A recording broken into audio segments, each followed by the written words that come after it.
Good morning and greetings from Northumberland on the 7th of July. It's a lovely morning here. This week marks two tragic events. In 1995, 25 years ago, there was a terrible genocide in former Yugoslavia.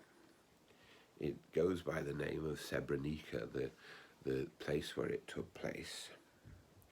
And this week, 25 years ago, over 8,000, the official total is 8,373, mainly men and boys, were massacred. They were Bosnians. They were massacred by Serbian troops as part of that terrible conflict in the former Yugoslavia as new states emerged from what had been that awkward combination of states that formed Yugoslavia. This was a terrible event and continues to be a terrible event, and it's right that 25 years later we mark it, we remember its lessons, and we resolve that it should stand for us as a witness to the importance of international law and the protection of the weak. Because these people were nominally, at least, under the protection of the United Nations, of which we are part, and Kofi Annan, who was the General Secretary of the United Nations at that time, said that it's one of the events that marks the darkest chapter of the United Nations because of their failure to defend these people. These people were mainly Muslims, and they were murdered by people who were nominally Christians as part of that war between faiths, or war between powers, war between ideologies. And it's a sombering thing to remember that this happened 25 years ago. I'll come back to it in a moment. 15 years ago, in 2005, on the 7th of July, 7/7 as we often call it, 56 people, including four bombers, were killed in London.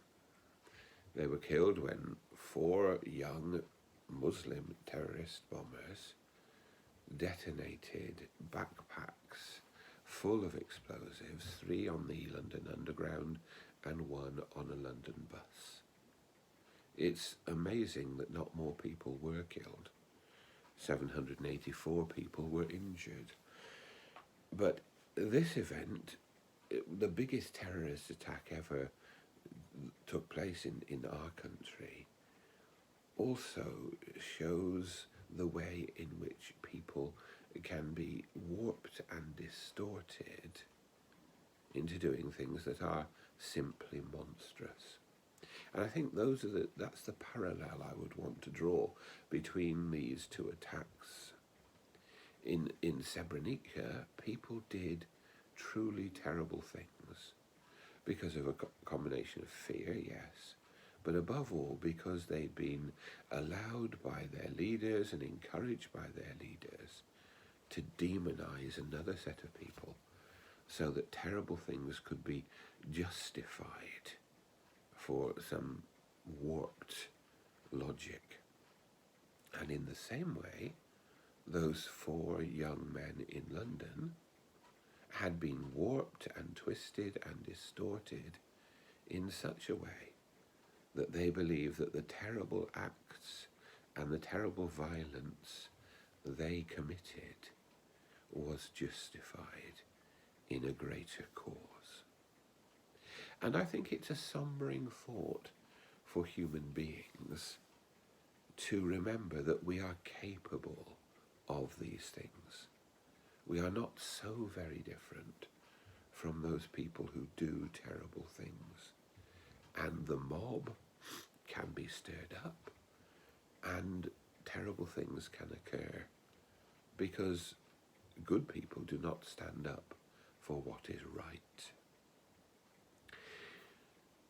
want to put against that the way that Jesus looks at the crowd in the gospel today. He looked at them with love and compassion because they were lost like sheep without a shepherd. And it seems to me that that is a clue to the terrible things we have seen. If we let the love, the compassionate, the caring, the powerful love of Christ work in our lives and in our society, that should be an antidote to the evil that we can find in our world.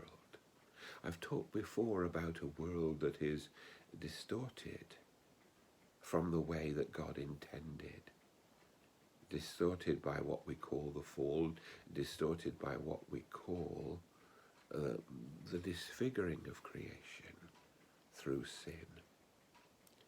And the remedy of that is the love and the power of God.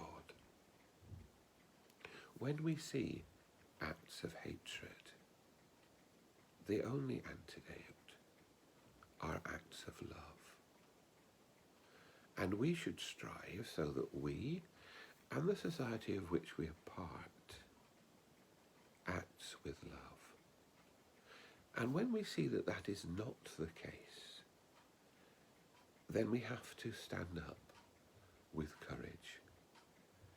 Because only courage and the affirming of what is right can prevent human beings from going down that path which leads to anger, death, and destruction. May God fill us with his spirit of love and enable us to live as people of love in our world.